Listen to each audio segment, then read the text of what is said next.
नमस्कार। आज फाल्गुन कृष्ण द्वितीया शके 1937 गुड फ्रायडे सादर करत आहोत ठाणे वार्ता। ठळक घडामोडी। ठाण्यातल्या गोखले राम मारुती शिवाजी पथाचंही होणार रुंदीकरण। ठाणे वाहतूक शाखेची एका दिवसात 259 मद्यपी वाहन चालकांवर कारवाई आणि एका संगणक अभियंत्याच्या कुटुंबियांना ठाणे मोटार अपघात प्राधिकरणाकडून 92 लाखांची आत्तापर्यंतची सर्वात मोठी नुकसान भरपाई। या आणि इतर घडामोडी विस्तृतपणे पण काही क्षणातच। ठाणे वार्ता पहा श्रीस्थानक वाहिनीवर। आता सकाळी 9:15 पासून रात्री 9:15 पर्यंत ठाणे वार्ता, ठाण्यातील पहिलं दृकश्राव्य माध्यम। श्रीस्थानक वाहिनी ठाण्याची स्वतःची वाहिनी। ठाण्यातील घडामोडी, कार्यक्रम, वादविवाद, अगदी गाणी, नाटक याचा आनंद घर बसल्या पहा श्रीस्थानक वाहिनी। आपल्या ठाण्याचं हक्काचं व्यासपीठ श्रीस्थानक वाहिनी। ठाणे वार्ता आता संकेतस्थळावर देखील ठाणेवार्ता.com वर क्लिक करा आणि ठाण्याच्या घडामोडी जाणून घ्या। ठाण्यातील पहिलं ऑनलाईन माध्यम ठाणेवार्ता.com। नमस्कार मंडळी, दर रविवारी पाहायला विसरू नका। नमस्कार मंडळी, आपल्या प्रश्नांचं थेट उत्तर। ठाणे वार्ता पहा श्रीस्थानक वाहिनीवर। आता सकाळी 9:15 पासून रात्री 9:15 पर्यंत ठाणे वार्ता, ठाण्यातील पहिलं दृकश्राव्य माध्यम। ठाण्यातल्या गोखले रस्ता, शिवाजी रस्ता, राम मारुती रस्ता, लाल बहादूर शास्त्री मार्ग आणि खोपट रस्त्यावरच्या रस्ताभिमुख जागा रस्ता रुंदीकरणासाठी ताब्यात घेण्याकरता पालिकेनं हरकती सूचना मागवल्या आहेत।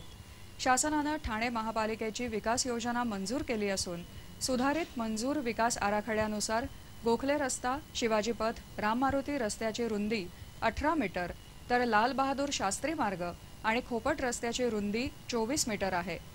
ठाणे रेल्वे स्थानकाकडे जाणारे हे मुख्य रस्ते असून या रस्त्यावर दुकान मालकांनी उभी केलेली वाहनं, दुकानांमध्ये येणाऱ्या खरेदीदारांची वर्दळ तसंच रस्त्यांवरची वाढत जाणारी वाहतुकीची घनता आणि पर्यायानं या रस्त्यांवर ठिकठिकाणी होणाऱ्या वाहतूक कोंडीमुळे रस्त्याची रुंदी अपुरी पडत आहे। त्यामुळे रस्त्यावरच्या दोन्ही बाजूंकडच्या इमारतींची रस्ताभिमुख मोकळी जागा महाराष्ट्र महानगरपालिका अधिनियमानुसार ताब्यात घेऊन या ठिकाणी रस्ता आणि पदपथ तयार केले जाणार आहेत। या रस्त्यांवर रस्ताभिमुख जागा निश्चित करण्यात आल्या आहेत। याबाबतचे नियोजित रस्ता दर्शवणारे नकाशे महापालिकेच्या शहर विकास विभागात कार्यालयीन वेळेत पाहण्यासाठी उपलब्ध करून देण्यात आले आहेत। 30 एप्रिलपर्यंत हे नकाशे पाहता येणार असून याबाबत हरकती सूचना असल्यास 30 दिवसांच्या आत महापालिकेकडे पाठवाव्यात असं आवाहन महापालिकेतर्फे करण्यात आलं आहे। ठाणे पोलिसांनी ठाणे पोलीस आयुक्तालय परिसरातल्या सर्वसामान्य ठाणेकरांकरता व्हॉट्सअपच्या माध्यमातून आपत्कालीन मदत सेवा सुरू केली आहे। सध्याचं युग हे तंत्रज्ञानाचं युग असून ठाणे पोलीसही अत्याधुनिक तंत्रज्ञानाचा वापर करत आहेत। कोणत्याही आपत्कालीन परिस्थितीत पोलिसांशी संपर्क साधण्यासाठी 99693 65100 या क्रमांकावर ही व्हॉट्सअप सुविधा उपलब्ध करून देण्यात आली आहे। महानगर टेलिफोन निगमनं व्हॉट्सअपसाठी हा क्रमांक उपलब्ध करून दिला आहे। आता सर्वसामान्य ठाणेकरांना कोणत्याही आपत्कालीन परिस्थितीत 99693 65100 या क्रमांकावर पोलिसांकडे मदत मागता येईल किंवा तक्रार करता येईल।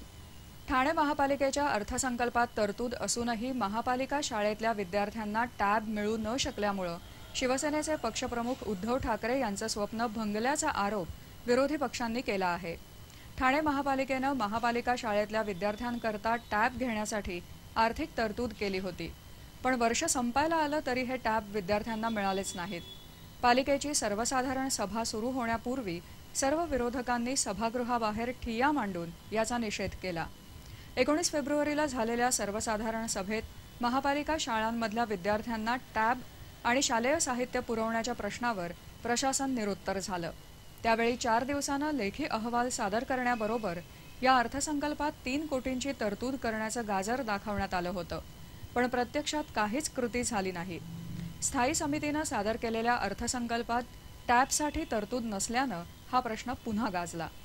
विरोधी पक्षांनी सभागृहात फलक झळकावून टॅबबाबत सत्ताधारी आणि प्रशासनाची खिल्ली उडवली आणि या अपयशाबद्दल प्रशासनाचा निषेधही केला। ठाणे वाहतूक पोलिसांनी धुळवडीच्या दिवशी मद्यप्राशन करून वाहन चालवणाऱ्यांविरोधात राबवलेल्या एका विशेष मोहिमेत 259 मद्यपी वाहन चालकांवर कारवाई केली आहे। होळी आणि धुळवडीला मद्यप्राशन करून वाहनं चालवण्याचे प्रकार नेहमी होत असतात. यासाठी वाहतूक पोलीस या 2 दिवशी वाहन चालकांवर विशेष लक्ष ठेवतं. याकरता वाहन चालकांची तपासणी करण्यासाठी विविध नाक्यांवर बंदोबस्त तयार केला जातो. काल वाहतूक शाखेनं केलेल्या कारवाईत 259 मद्यपी वाहन चालकांविरुद्ध मोटार वाहन कायदा कलम 185 अन्वये कारवाई केली, तर हेल्मेट न घालता दुचाकी चालवणाऱ्या 999, दुचाकीवर टेबल सीट प्रवास करणाऱ्या 424 आणि बेदरकार गाडी चालवणाऱ्या 39 वाहन चालकांवर या मोहिमेत कारवाई करण्यात आली. ठाणे वार्ता पहा श्रीस्थानक वाहिनीवर. आता सकाळी 9:15 पासून रात्री 9:15 पर्यंत ठाणे वार्ता, ठाण्यातील पहिलं दृकश्राव्य माध्यम. आपला परिसर स्वच्छ आणि सुंदर ठेवण्यासाठी ठाणे महापालिकेत सहकार्य करा. ओला सुका कचरा वेगवेगळा जमा करा आणि रोगराईपासून मुक्तता मिळवा. ठाणे वार्ता आता संकेतस्थळावर देखील ठाणेवार्ता.com वर क्लिक करा आणि ठाण्याच्या घडामोडी जाणून घ्या. ठाण्यातील पहिलं ऑनलाईन माध्यम ठाणेवार्ता.com. डॉक्टर आणि रुग्णांचं पिढ्यानपिढ्यांचं जिव्हाळ्याचं नातं म्हणजेच डॉक्टर बेडेकर हॉस्पिटल. आता अत्याधुनिक सोयी सुविधा आणि तंत्रज्ञानयुक्त वंध्यत्व निवारण केंद्रात IVF आणि टेस्ट ट्यूब बेबीचीही सुविधा. डॉक्टर बेडेकर हॉस्पिटल, महर्षी कर्वेपथ, ठाणे. 65 वर्षांची निरंतर सेवा. ठाणे वार्ता पहा श्रीस्थानक वाहिनीवर. आता सकाळी 9:15 पासून रात्री 9:15 पर्यंत ठाणे वार्ता, ठाण्यातील पहिलं दृकश्राव्य माध्यम. ठाणे महापालिका आयुक्तांनी येत्या आठवड्यात 48 कोटी रुपये मालमत्ता कर तर 21 कोटी रुपये पाणी वसुलीचं उद्दिष्ट अधिकाऱ्यांना दिलं आहे. या वसुलीमध्ये हयगय झाल्यास कारवाईचा इशाराही पालिका आयुक्तांनी दिला आहे. जे मालमत्ताधारक 2015-2016 या आर्थिक वर्षातली थकबाकी 14 एप्रिलपर्यंत भरणार नाहीत, त्यांच्यावर 15 एप्रिलपासून वसुलीची कठोर कारवाई केली जाणार आहे.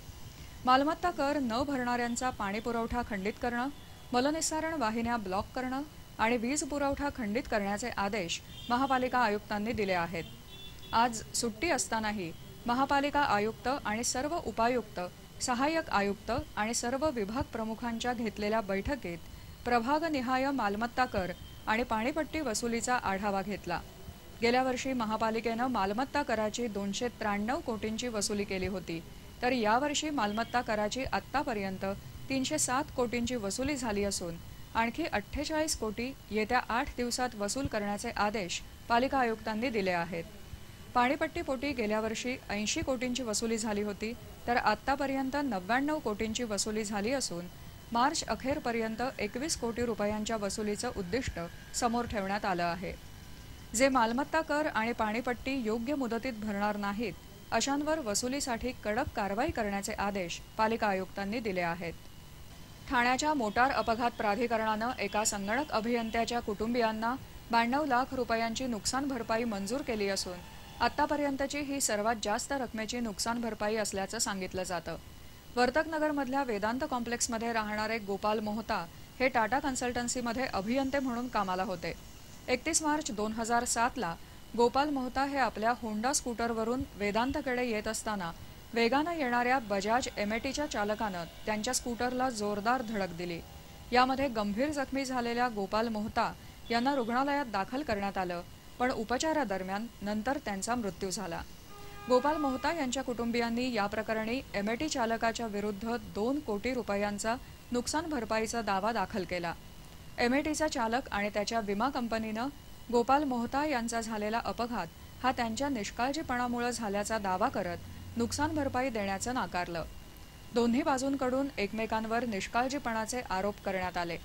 न्यायालयानं या प्रकरणी गोपाल मोहता यांचा 25% तर MAT चालकाचा 75% निष्काळजीपणा असल्याचं आपल्या निकालात म्हटलं आहे.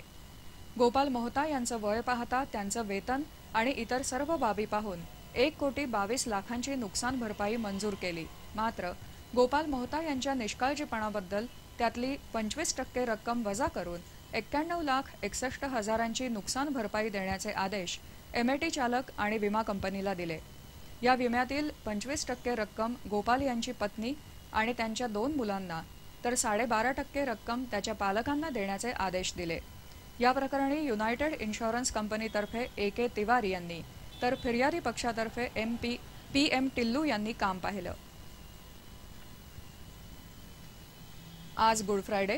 ख्रिश्चन धर्मीय हा दिवस शोक दिवस म्हणून पाळतात. आजच्या दिवशी येशू ख्रिस्ताला सुळावर चढवण्यात आलं म्हणून हा दिवस शोक दिवस म्हणून पाळला जातो. आज गुड फ्रायडे निमित्त विविध चर्चेसमध्ये प्रार्थना आयोजित करण्यात आली होती. दिवसभर येशू ख्रिस्ताच्या जन्मापासून घडलेल्या महत्त्वाच्या घटना सादर करण्यात आल्या. रविवारी ईस्टर संडे पाळला जातो. या दिवशी येशू ख्रिस्तानं पुन्हा जन्म घेतला म्हणून हा दिवस ख्रिश्चन धर्मीयांच्या दृष्टीनं विशेष महत्त्वाचा आहे. श्री स्थानक वाहिनी ठाण्याची स्वतःची वाहिनी. ठाण्यातील घडामोडी, कार्यक्रम, वादविवाद, अगदी गाणी, नाटकं याचा आनंद घर बसल्या. पहा श्री स्थानक वाहिनी, आपल्या ठाण्याचं हक्काचं व्यासपीठ. श्री स्थानक वाहिनी.